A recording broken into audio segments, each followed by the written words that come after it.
When we talk to new scientists and people that are just beginning their career in science, we try to remind them to simply engage with who they are as a person. And if they can continue to ask those deeper questions from the very beginning, whether they're specializing in artificial intelligence or in computational biology or in genetics, just to not lose those questions that make them human. We don't try to focus on, well, are they this religious background or this religious background or no religious background? It's just continuing to engage with those imminent questions. And if they can do that, whether they're 25 or whether they're 50, if they can continue to engage in those questions, then they're able to have all sorts of conversations, and they're able to accept students that are coming from all points of view. And on top of that, we do a lot of work with also with museums and other public spaces where they're talking about science. And if a scientist is already engaging with bigger questions and open to their own experiences, they have a much easier time going in and accepting various religious audiences and understanding where people are coming from, because they themselves are constantly in this place of openness and in this place of inquisitiveness about the world in general.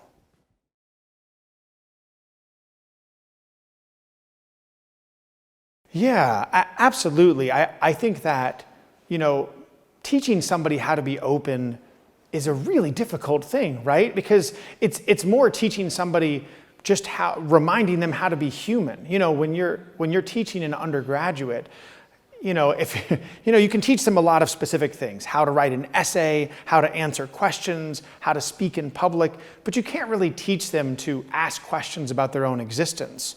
What you more do is sort of show them the door, and you say, here's a way that these people have been really successful at asking questions and discovering what reality means for them.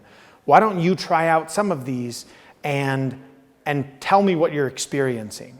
And so the same with scientists, right? One of the hard things is sometimes the scientific community can be very antagonistic towards people that want to ask broader questions than what is required by the discipline. And that antagonism can be felt all the way down to graduate studies, to work in labs, to an undergraduate space. But there are plenty of scientists that want to be open. And so I think for us, a lot of the work is continuing to reach those scientists and giving them to space to be open. Sometimes we'll meet a scientist who says, oh, I've actually been teaching at a Catholic university for 20 years, but I've never felt comfortable bringing up this issue or my own faith in the classroom, not because anybody's told me not to, but because the scientific community or the university community has said that's not quite appropriate. So allowing people to have that space and making them feel comfortable, I think, is probably the most important thing that we can do.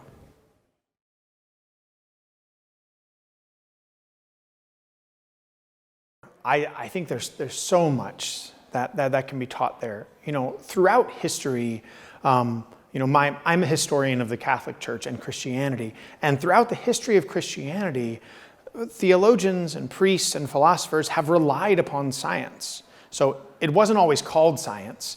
Back in the 300s when St. Augustine was writing, it was called philosophy back then, but it was the same thing. You had your physicists looking at the stars, you had your biologists and your doctors, and Augustine was one of those who really relied upon these experts, and he wrote about this when he wrote about Genesis. He said, well, we can't just make up answers, we have to rely upon these philosophers. Now, his answers at the time don't make a lot of sense today, because of course, the understanding of the universe in 300 had very little to do with how we see the universe today. Same with Thomas Aquinas or John Calvin or Martin Luther. All of them relied upon the science of the day to inspire how they understood the world, but they didn't know modern physics. They didn't know how evolution worked. They didn't know how the human mind worked. And so some of that translational work that we have today is saying, okay, which of our philosophies are reliant upon a science that is outdated? Now, for a lot of people in the church, that's really hard to do, they're very hesitant to say that, oh, well, this theological argument is relying upon science from 1,000 years ago. But it's true sometimes. And so I think if you have a scientist who has that open mind, who has an approach that allows them to ask big questions, then they can come in and say, hey, you should really consider this notion of particle physics when you talk about what makes a person human, what makes a soul, how does evolution work? There's so much richness to humanity itself that can be found in science. And I'll read interviews of scientists sometimes that talk about, well, science can open you to more questions and religion closes you off from questions. And then I'll read interviews with religious people. Sometimes they're like, oh, well, science just gives you technical answers, but religion gives you mystery. I think that when scientists are able to come to a religious conversation and say, hey, I just made a brand new discovery about the brain or about dementia, which, we're on the cusp of a lot of discoveries about dementia. Maybe you should consider this when you talk about a spirituality of aging. And I think if these things are presented, I think people of faith really need to take this seriously because it matters a lot how we talk about sin and life and caring for people. How we understand the brain today is drastically different than we understood it 100 years ago, much less 1,000 years ago with Thomas Aquinas or any of these people. So I think there's a requirement. Jesus talks about, be simple as doves and shrewd as serpents. There's a requirement for us to use the knowledge of the world to allow us to engage with how God created the world in the first place. And so I think there's so much that science can benefit. And then there's so much of that conversation back and forth that can really be fruitful.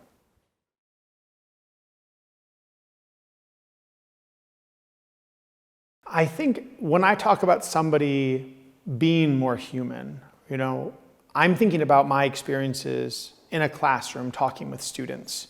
And, they're coming and they want to learn X, Y, Z for a test. But instead, what I want them to learn is how to ask questions about existence, how to inquire within themselves. So when I talk about somebody becoming more human, I'm sort of asking them to make themselves unique from a machine, right? Ask a question like, why do you exist? And struggle with the question and allow yourself to sit with that struggle. I don't actually care too much about what their answer is. I care a little, but I care more that they're asking the question and they're being honest with themselves. And if they can do that and struggle in that question, I think that brings out humanity in everyone. Because then you can say, well, that's what the great novels are doing. That's what any good science or any good religion is doing. They're asking those questions of why, not just how does a machine work, but why does the machine exist in the first place? And I find that so enriching to allow a student to be seen and then to enter into conversations with people that they have nothing in common with because we are all human.